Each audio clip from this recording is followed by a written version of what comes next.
हम लोगों ने पढ़ा था डाइजेस्टिव सिस्टम, पाचन तंत्र। और पाचन तंत्र की क्लास में हम लोगों ने पढ़ा था कि मुख गुहा में भोजन का पाचन कैसे होता है। हम आपको बताए थे कि मुख गुहा में 3 जोड़ी लार ग्रंथि पाई जाती है, सबलिंगुअल, सबमैंडिबुलर और पैरोटिड।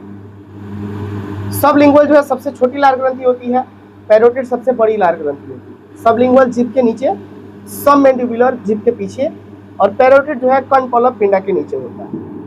आपको बताया था कि लार ग्रंथियों से लार का स्राव होता है, और फिर लार में लगभग 99% भाग में जल पाया जाता है, 1% भाग में एंजाइम पाया जाता है। एंजाइम में मुख्य रूप से टाइलिन। टाइलिन का कार्य कार्बोहाइड्रेट को पचाना, जबकि लाइसो एंजाइम का कार्य होता है और बाइकार्बोनेट का कार्य होता है भोजन में आए हानिकारक सूक्ष्म जीवों को नष्ट करना। जल और सलेस्मा का कार्य होता है भोजन को चिकना बनाना। आज हम लोग को पढ़ना है दांत के बारे में। आइए लिखते हैं दांत। टीथ। अगर हम दांत का बात करें तो दांत का 3 परत होता है। दांत का 3 परत होता है। सबसे पहला होता है इनेमल। Enamel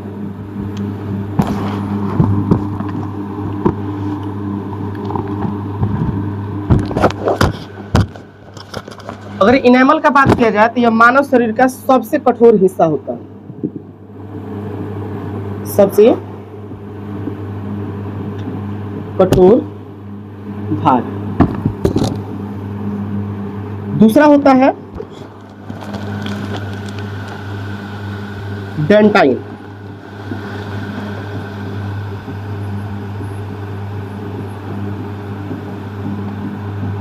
dentine. और तीसरा होता है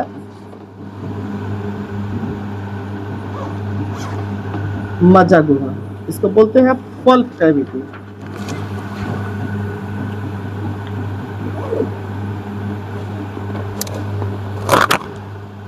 दांत का पहला जो परत होगा उसको बोलेंगे इनेमल, मध्य परत को बोलेंगे डेंटाइन, और तीसरे परत को बोलेंगे मज्जा गुहा। अगर हम थोड़ा सा इसका रफली अगर पिक्चर बना लें तो कुछ ये ऐसे होता है। 3 लेयर होगा, एक तो सबसे बाहरी लेयर, फिर जो है इसके मध्य वाला लेयर, और फिर जो है आंतरिक लेयर। सबसे जो बाहरी वाला होगा इसको बोलेंगे इनेमल, मध्य में होगा इसको बोलेंगे डेंटाइन, और फिर जो सबसे नीचे होगा इसको बोलेंगे मज्जा गुहा। अब देखिए डेंटाइन और इनेमल, इन दोनों में तंत्रिका कोशिका नहीं होती। तंत्रिका कोशिका नहीं होती है। और तंत्रिका कोशिका नहीं होने के कारण इसमें किसी प्रकार की संवेदनशीलता नहीं पाई जाती। इसमें जो है तंत्रिका कोशिका जब एब्सेंट है तो इसमें संवेदनशीलता नहीं होगी।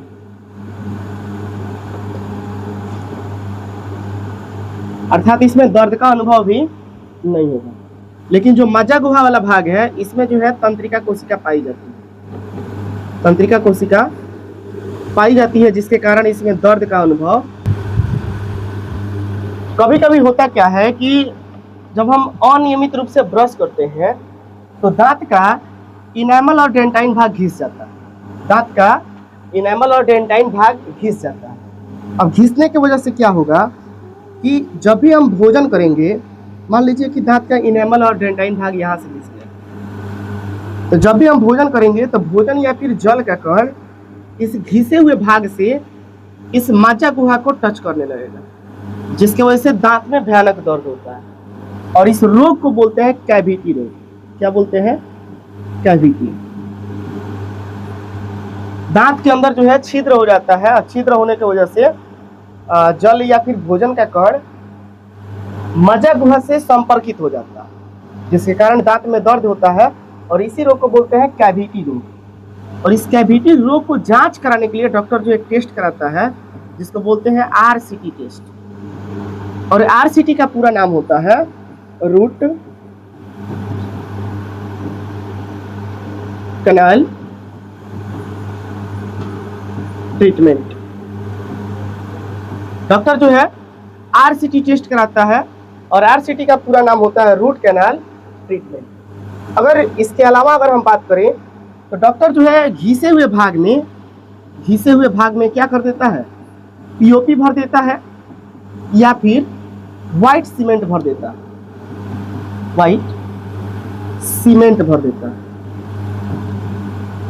घिसे हुए भाग में या तो POP भर देता है या फिर व्हाइट सीमेंट भर देता है। अगर हम बात करें कि दांत का स्टडी जो है उसको क्या बोला जाता है, तो दांत के स्टडी को हम लोग बोलते हैं ओडेंटोलॉजी। देखते हैं दांत के अध्ययन को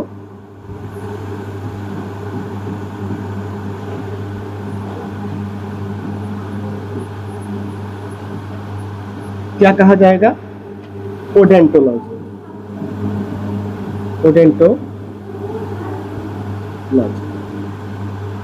ये रहा दांत से संबंधित कुछ सामान्य सी जानकारी। अब हम लोग पढ़ेंगे दांत का प्रकार। आइए स्टार्ट करते हैं। दांत का प्रकार। मानव में दांत जो है वो 4 प्रकार का होता है। सबसे पहला होता है कृंतक। कृंतक को बोलते हैं इंसीजर। फिर होता है रदनक, और रदनक को बोलते हैं केनाइन। उसके बाद से होता है अग्रचवर्णक।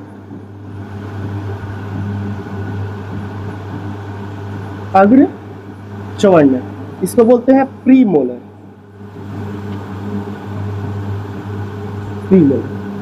उसके बाद से चौथा होता है पश्चवर्णक। को कहा जाता है मोलर। पश्चवर्णक को बोला जाता है मोलर। अगर हम इनकी संख्या का बात करें तो संख्या के लिए एक कोड होता है। एक साधारण तरीका है इसको याद रखने के लिए 21-23। आप इसको याद रखिएगा 21-23। अगर हम यहाँ ऊपरला जबड़ा बनाए और फिर निचला जबड़ा बनाए, हम यहाँ से इसको डिवाइड कर देते हैं। सबसे पहले कह रहा है कोड में 2, मतलब इंसीजर मतलब कृंतक की संख्या ऊपर 2 और नीचे भी इंसीजर की संख्या 2। तो 2 ऊपर और 2 नीचे, तो 2 ऊपर है 2 नीचे है, 4 हुआ। और 4 जो है इसके अपोजिट साइड, मतलब कृंतक की संख्या 8। नेक्स्ट का बात करें तो इसके बाद कह रहा है 1, तो इंसीजर के पास से है केनाइन। हम इसके लिए C लिखते हैं। 1 ऊपर होगा और 1 नीचे होगा, तो 1 ऊपर 1 नीचे 2 और 2 इसके विपरीत साइड में, टोटल दांत की संख्या 4। उसके बाद से कोड में कह रहा है 2, और फिर इसके बाद से आता है प्रीमोलर अग्रचवर्णक। तो 2 ऊपर है और 2 फिर नीचे, तो 2 और 2 4, और 4 इसके अपोजिट साइड में, दांत की संख्या हो जाएगा 8। उसके बाद अगर हम बात करें तो फिर कह रहा है 3, अर्थात यहाँ पे मोलर होगा। मोलर की संख्या 3 ऊपर और फिर 3 नीचे, टोटल हुआ 6, और 6 इसके अपोजिट साइड, मतलब कितना 12। अगर टोटल दांत की संख्या का बात करें तो 12 और 8 20 और 4 24 और 8 32। तो एक वयस्क मानव में दांतों की संख्या जो है 32 होती है। एक वयस्क मानव में दांतों की संख्या 32 होती है। अगर हम बच्चा लोग का बात करें जिसका एज जो है 5 वर्ष से कम है या फिर 5 वर्ष है, उसमें अगर हम दांतों की बात करें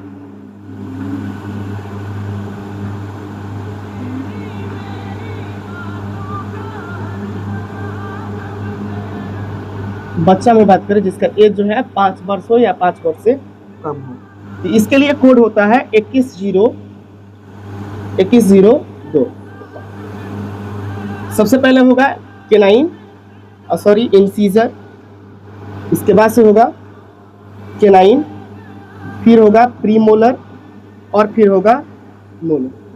देखिए इंसीजर कह रहा है, इसके लिए कोड है 2, तो 2 ऊपर है 2 नीचे 4, और 4 इसके अपोजिट साइड में 8। फिर कह रहा है 1, इसके लिए केनाइन के लिए, तो 1 ऊपर 1 नीचे 2, और 2 इसके अपोजिट साइड में, कितना हुआ 4। प्रीमोलर की संख्या कह रहा है 0, और मोलर की संख्या कह रहा है 2, मतलब 2 ऊपर है 2 नीचे, 4 और 4 इसके अपोजिट साइड में, टोटल कितना हुआ 8। सबको अगर ऐड करें तो 8 और 4 12 और 8 20। ये जो 20 दांत है जिंदगी में दोबारा आते हैं, इसीलिए इन 20 दांत को बोला जाता है अस्थायी दांत। क्या बोला जाएगा? अस्थायी दांत कहा जाएगा। इन 20 दांत को